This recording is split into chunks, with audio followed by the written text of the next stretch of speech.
Hello, everyone, and welcome to our YouTube channel. I'm Charity. And I'm Kathy. And we're glad you could join with us today. We just had an awesome webinar, Not Zoom a webinar. event. It was a virtual event, Yeah. which is what we all are doing these days. And it was great. It was on dreams. We learned a lot, very interactive. People who joined with us were able to share dreams and then hear from many different ones that joined with us. But ultimately, we kind of had a format and a plan in place so that we could all kind of sift through the same way. Yes. So we had a baseline, if you will. So it was really good. So I thought it would be cool for my mom to share a little bit of.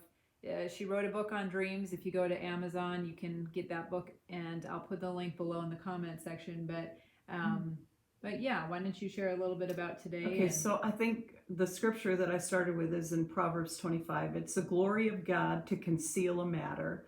The glory of kings is to search it out. And so the Lord likes to kind of hide things a little bit so that we search it out, right? And he said, you'll seek me and find me when you search for me with all of your heart.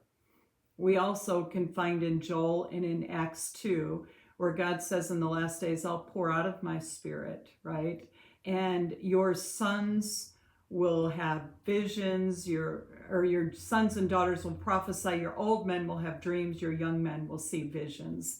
And so we know that in the last days, there's going to be an outpouring of the Spirit of God, and there's going to be an increase of revelation. And as you walk through the scriptures, you find that there's many people who had dreams.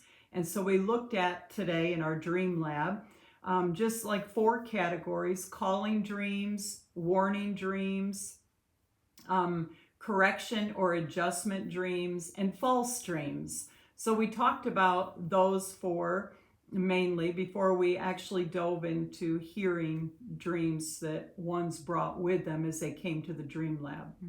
And it's important, I believe, that when we have a dream, you wake up with a dream, there's a way that we can grow in understanding what our dreams mean.